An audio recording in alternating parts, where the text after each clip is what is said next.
ഒരു സ്ഥലത്ത് പുറത്ത് പോകാൻ ഇറങ്ങുകയാണെങ്കിൽ ഞങ്ങൾ ഭയങ്കര സമാധാനമായിട്ടായിരിക്കും കാര്യങ്ങളൊക്കെ ചെയ്യാൻ കഴിയും.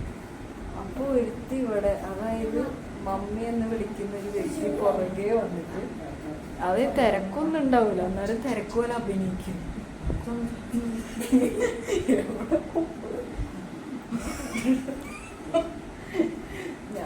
അതിൻ്റെ ഞങ്ങള് തിരക്കുള്ള ഞങ്ങള് കാര്യം ചെയ്തോണ്ടിരിക്കും.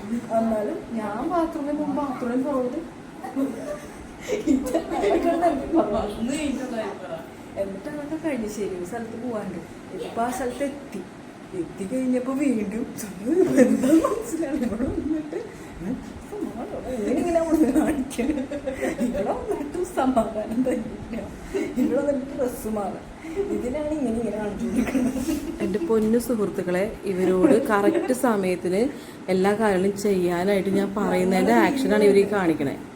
ഞാനുണ്ടല്ല പിന്നാലെ നടന്ന് ഇവരോട് ചെയ്യടി എന്ന് പറയാണ്ട് ഇവര് ചെയ്യില്ല.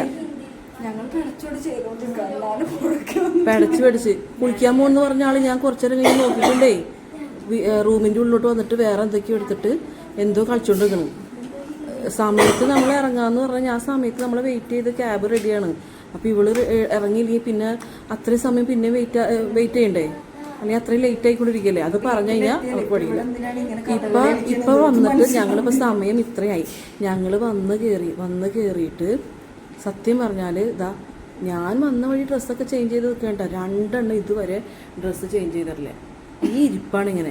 ഞാനിവരോട് ഡ്രസ്സ് ചേഞ്ച് ചെയ്തിട്ട് കിടക്കാൻ നോക്കും, നാളെ പള്ളിയിലൊക്കെ പോകണ്ടല്ലെന്ന് പറഞ്ഞതിനാണ് ഇതിപ്പോൾ ഈ കാട്ടിക്കൂട്ടിൽ നടത്തി. ഇപ്പം അതിൽ നിന്ന് തെറ്റുള്ളേ, പള്ളിയിൽ പോകാൻ വേണ്ടി രാവിലെ എണീക്കേണ്ടതാണ്. പറയണം മക്കളെ നാളെ പള്ളിയിൽ പോകേണ്ടേ, മക്കള് പോയി എൻ്റെ പൊന്മക്കള് പോയി കിടന്നുറങ്ങുക അങ്ങനെ പറയണം. ഡ്രസ്സും അറിയില്ല അവിടെ വീട്ടിൽ തുടങ്ങി പിച്ചും പറയണം. ഇത് കേരളത്തിലെ മാത്രമല്ല ഈ ലോകത്തിൽ തന്നെ അമ്മമാരുടെ ഏറ്റവും വലിയൊരു വിധിയാണെന്ന് എനിക്ക് പറയാൻ പറ്റുള്ളൂ. വിധിയാണിത്, വിധി.